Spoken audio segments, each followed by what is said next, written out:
Welcome back to the Anti-Meta Meta Club. This week's race C is Watkins Glen with Group 4 cars, and there's absolutely no strategy. The NSX is incredibly dominant, but luckily the old meta can help you fight the meta. Let's get into it.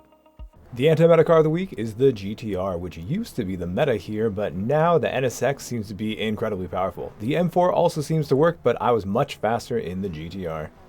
I managed to get a 52.9 with the GTR, putting me in 26th place overall. You can see there are a couple M4s that are actually ahead of any of the GTRs. One GTR in the top 10, and then just a couple more. It's almost entirely NSXs, M4s, and GTRs in the top 100. Starting off on the left side of the track, we're of course going to look at the fence, and at the 200-foot board, that is when you want to hit the brakes. Get down to third gear and start turning in right before the final Gran Turismo sign there on the left. It's tempting to use the high part of the curb here on the inside, but I like to avoid it as much as possible. If you steer too much, you're going to get understeer, which is both going to kill your momentum as well as make it so you can't get fully on that throttle early enough, and so it's just all in all a really bad idea. As you go up the hill, make sure you're using a lot of the curb. The curb is not going to slow you down. In fact, it's going to make the track a little bit wider so you can steer a little bit less, and you're going to lose less momentum going up the hill. Hitting the grass, of course, is going to slow you down, so avoid doing that. Make sure you come off the curb in time. As you're approaching the number boards on the left, keep your eye out for the 300-foot board. At that point, you're going to brake, immediately turn in, and downshift to fourth gear. As I trail brake in, you're going to notice that I keep a little bit of brake pressure as I go all the way over this curb, and I'm going to try to curl the car around that inside barrier. I want you to notice that I'm coming entirely off the brakes as I switch directions. I'm going to wait until the car is neutralized on the track before adding more brakes, and then of course trail braking in again.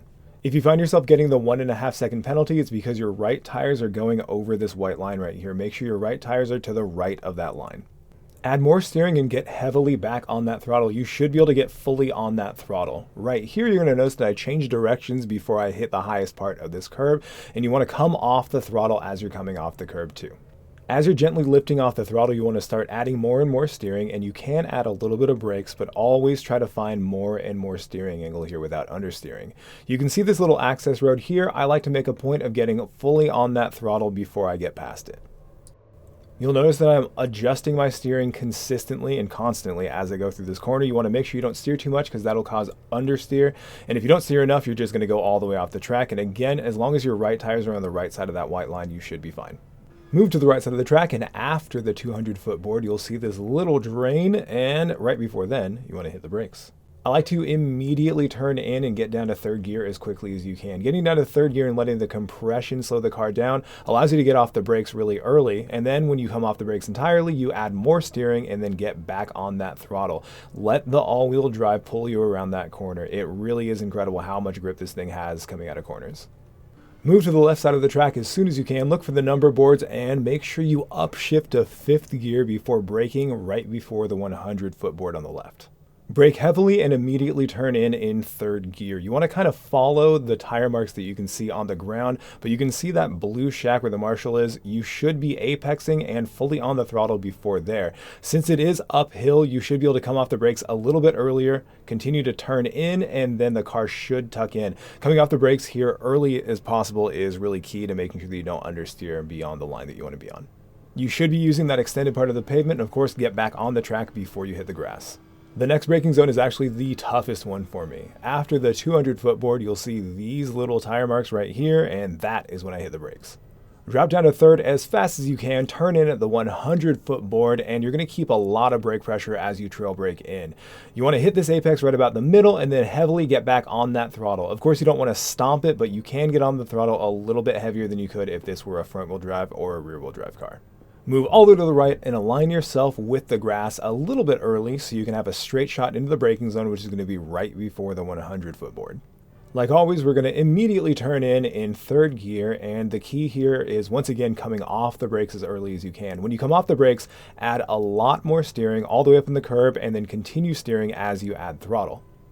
This car is actually stable if you are on the outside curb as you come out, but anything beyond that, of course, is going to be fatal. Keeping our eyes on the fence, we're going to look for the 100-foot board, and right before that is when you're going to start turning in. You want to turn in before lifting the throttle and only lift enough to get your tires all the way up on this inside curb. Once you're certain of your exit, get fully on that throttle, and of course make sure you don't go beyond the beginning part of this curb here on the outside. You want to get aligned with the left as soon as you can, and right at the barrier change right here is when you're going to add some brakes. Stay in 4th gear. Try to come off the brakes as early as you can to get up on this curb and add throttle. Once again, you can be pretty heavy on the throttle, but if you're too early on the throttle, if you apex too early, you'll probably hit that wall. You can go really close to the wall as long as your right tires don't go over that white line, but of course anything beyond that is going to ruin your lap. Besides that, just make sure you don't forget to shift into 5th gear, and that is your lap. This is probably not new information to you, but since you're going to be on full throttle for so incredibly long, it's more important to sacrifice your entry speed than it is to keep a lot of momentum through this corner. Obviously, the best and fastest drivers are going to be able to do all of it. They're going to be able to go fast into a corner, fast in the middle of the corner, and fast coming out of it. But if you aren't quite at alien level yet, sacrifice the beginning so you can get on the throttle as early as you possibly can, because you want to extend the amount of time that you're on wide open throttle. If you find your car getting unstable as you're going through the curbs, you might be using too much brake, or you might be doing too much at the same time as the car is going over. You don't want too much weight to transfer as you're going over the curbs. The least amount of weight, forward, back, side to side, that you can transfer, the better. So coming off the brakes before you go over the curbs can be really helpful there. I mentioned this a lot in the breakdown, but when you come off the brakes, adding more steering is going to create a lot of friction, and that is actually going to continue slowing you down. So instead of braking all the way to the apex, you can come off the brakes before the apex, add more steering to continue slowing the car down, and then you'll be able to get on the throttle and you'll have the correct steering angle already. While a lot of the corners on this track seem like they may be pretty much the same shape, if not the exact same size, the big difference in a lot of the corners is the elevation. Some of them are uphill, some of them are downhill, and it's very important that you take note of which is which. If you find yourself understeering a lot on the corner exit right here, you're probably just apexing too early. The track kind of goes up and then flattens out here, so you're going to lose a little bit of front grip right when you're supposed to get on the throttle.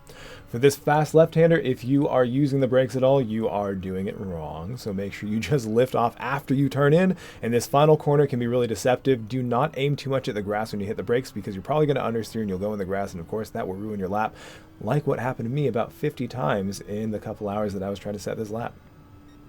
This race is unfortunately entirely devoid of any kind of strategy whatsoever. This doesn't mean you can just be brainless, because of course there are many things you can do on track strategically that can help you gain an advantage, to help you pass people, or help you defend against people. Since it has such an incredibly long full throttle section at the beginning of the track, using the bump draft to your advantage can be very, very useful. I frequently talk in these videos assuming that you know what bump drafting is, but in case you don't, bump drafting is when you use the benefit of being behind someone, using their slipstream, so that you go faster, and then use that advantage to push them along with your car. You are actually going to hit their bumper and push them along, making both of you go faster. At first, you're going to lose a little bit of time, or lose a little bit of speed when you run into the back of their car, but it should equalize, because you will then use the slipstream again and they'll have that boost in speed. Deciding who you want to bump draft can be very, very beneficial. For instance, if you are following two people who are side by side and you happen to know that one of them is much faster than the other, they just happen to be side by side at that time, if you push the person who's faster, you could potentially then follow them through for a pass, or at the very least free up the person that is slower than another person so that you can try to pass them. The beginning here, I don't actually know this architect person, but I do know that if I try to pass him, I'm not going to be nearly far enough ahead, and we're both going to be side by side in the bus stop. Not only is that dangerous, but I don't actually know him well enough to know if he's going to give me space or not, so I thought it would be better to just try to push him, and then hopefully we could both catch up to the back ahead. It was good that I didn't try to go side by side with him, because as you can see, we're already far from the pack ahead, and we've got Drifter, also known as V Diesel, behind us, already on our butts. Passing and maintaining a pass, of course, isn't just about getting in front of a person. If you pass someone at the wrong time, for instance before that long straight, they might just pass you before the next corner. Especially when you're in a car that isn't the meta, it's very important to pick and choose when you want to pass. If you find yourself behind someone for an extended period of time, and we're talking about multiple laps, then it's really important to start taking mental notes. It's also important to take mental notes if you notice any kind of weaknesses from the drivers. We'll get back to that in a second, but I wanted to mention what I'm doing right here. I went as if I was going to go for a pass just to kind of test and see what he was going to do. I wanted to see if he was going to react, and it did look like he missed the apex, but I didn't know if that's because that's just how he was going to take the corner or if because he was worried that I was going to dive or something like that. Setting up a dummy pass can definitely show you what a person's going to do, and then you can use that knowledge to your advantage in the future. What I was talking about before that was paying attention to exactly what people are going to do, and if you notice any kind of weakness they have, for instance, if they're weak in a certain sector, then you can use that to your advantage. Before we go on, I have to apologize to Architect. I tried to apologize after the race, but he braked a little bit earlier than I expected, and that caused me to run into him. Luckily, neither of us got damaged, but of course, that actually just... it seemed to give him a boost, and then I lost a position because of it. So, Architect, if you are listening, I apologize. I should have been paying more attention. I should have not stayed that close to you going into that corner because I did not know when you're going to brake. That was entirely my fault, and I felt really bad about it. So, if you're watching, I apologize. Back to the theory that I was talking about before. If you're following someone for a while and you notice that they make the same mistake on a certain corner, then you can prepare for a pass before then, because if you know someone's going to be slow in a certain sector, if you can get in front of them before then it's going to make it so they can't really use your slipstream. And speaking of slipstream, we have custom slipstream for this race. The custom slipstream setting makes it so it's easier to follow closely to cars without having to worry about the aero wash, the dirty air. So your car will handle how you expect it to, but it also makes the slipstream much too powerful. You may find yourself passing someone who you know to be slower than you, who can then stick with you for longer than you expect, but as soon as they're out of slipstream range, then the gap starts increasing. Another very important thing to mention when it comes to this track is there are various parts where if you just touch the dirt with your outside tires, it can actually give you a penalty. So you've got to be very, very careful and make sure that you don't go off track at all.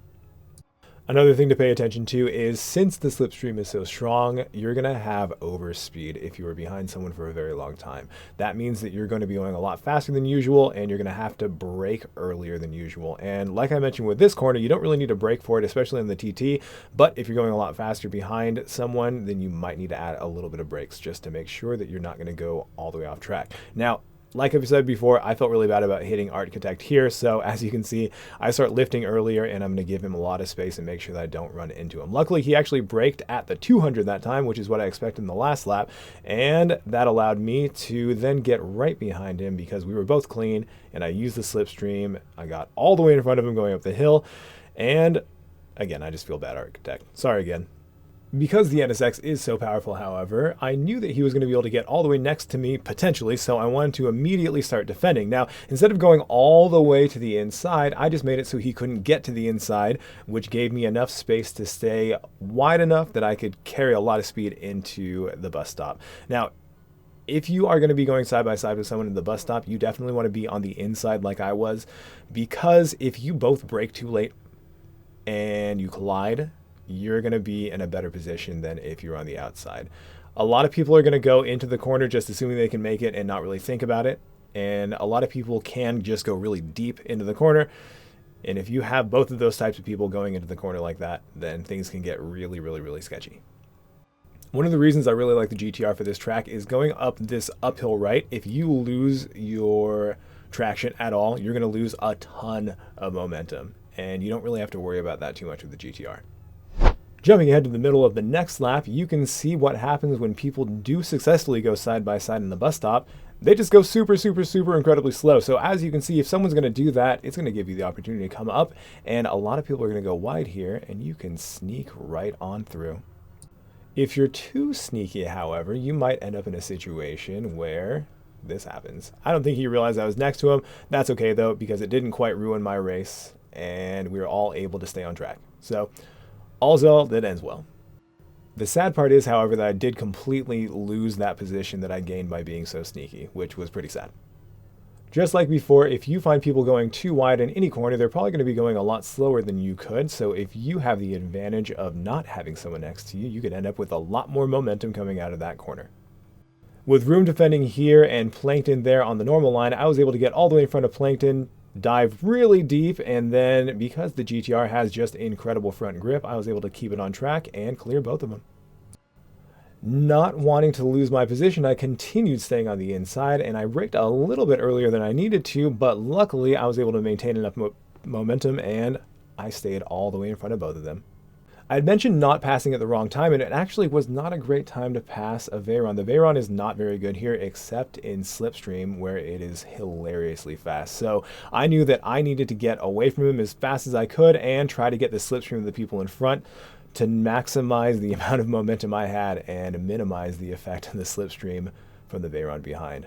Luckily, I was able to get slip from the two guys ahead, and I was able to get out of the Slipstream range from V-Room, and that kept me safe from the scourge of the Veyron. Jumping into the end of the lap, you can see that Dpr had a penalty, and that meant it was just myself and Uncle Paul right here. I'm going to take this chance to shout out Paul. Paul is Gran Turismo 7's fastest lawyer/failed musician, according to him. I don't think that he's a failed musician, because I think that he's actually going to make it. But he's definitely Gran Turismo's fastest lawyer, I think. He's the fastest lawyer named Paul for sure, though. Most likely. He's definitely my favorite lawyer who races in Gran Turismo. Anyways, back to the race. I didn't actually have a chance to pass Paul, but even if I did, I would not have passed him yet, because if I get in front of an NSX before turn 1, it's just going to be in front of me before the bus stop. So even if I did have a chance to pass Paul, which I actually didn't, I would not take it. It's also important not to pass too early. Let's say I had a much better exit and I was able to get next to him right now. That would not be good for me, because again, the Metacar is way too powerful. The GTR is not quite powerful enough. So instead of passing him up the hill, I gave him a bump, stayed close, and then I did take this opportunity to pass him right here. As we mentioned on stream, passing here is illegal, and I do owe him $6. I know a lot of this isn't making a lot of sense to all of you, but if you watched my stream, it would. Jumping ahead all the way to lap 8, you can see that I am now behind our friend Lead Pencil, who's in 5th place, and Dpr has made it all the way up to a point where he can almost pass me. I was actually saved by this situation. Since I was so close to Lead, I had the Slipstream, which kept me safe for just a little bit. I gave him a bump, which of course, like I said, slows you down temporarily, but then we both end up going faster, and I did take this opportunity to then pass our buddy Lead Pencil. Please check out Lead Pencil. He streams on YouTube. I don't think he streams on Twitch, but he does stream on YouTube. He's a great guy. I've been racing him for years, and I really like him. So go give him a follow or a sub. Follow him in real life. Okay, don't do that. It is very late, and I am so tired. I am being ridiculous, and I'm not going to edit any of this out. Anyways, once again, I was saved by the fact that he was there, and not only was I saved by the fact that I got to use his slipstream, but now if Dpr is indeed faster than me, which I think he was, especially in the slipstream, Lead Pencil and him are going to battle now, and that is going to cost both of them time, and with only 2 laps left, that might be just enough to keep me in front. Jumping all the way to the final sector of the final lap, and you can see that Dpr is still in my slipstream, but I am far enough ahead that he's not really going to be able to make any kind of move unless I make a big mistake. Now, because of the slipstream, it can equalize pace, and I don't actually know if Dpr was faster than me or not, so it would have probably taken a lot of really good defending to try to keep him behind, or we might have had a really good battle, but luckily I was able just to stay all the way out ahead, probably partially in thanks to Lead Pencil and him battling, but either way, it was enough for me to secure 5th place all the way from the back in the anti-meta car, and that right there is why we chose the GTR as your anti-meta car. The M4 also does work, but it's much more difficult to drive, and the thing shifts really strangely. You have to shift almost before anything appears on the tack. So if you want another alternate car, you can use the M4, but I don't think it's going to be nearly as good as the GTR. I think the GTR is really the only real anti-meta choice for this week. Thank you very much for watching my video. If you liked what you saw, please don't forget to like and subscribe. And of course, I'll be making a new one of these guides every single week. To finish off, I'm going to leave you with a look at my current members. I love every one of you. Thank you very much.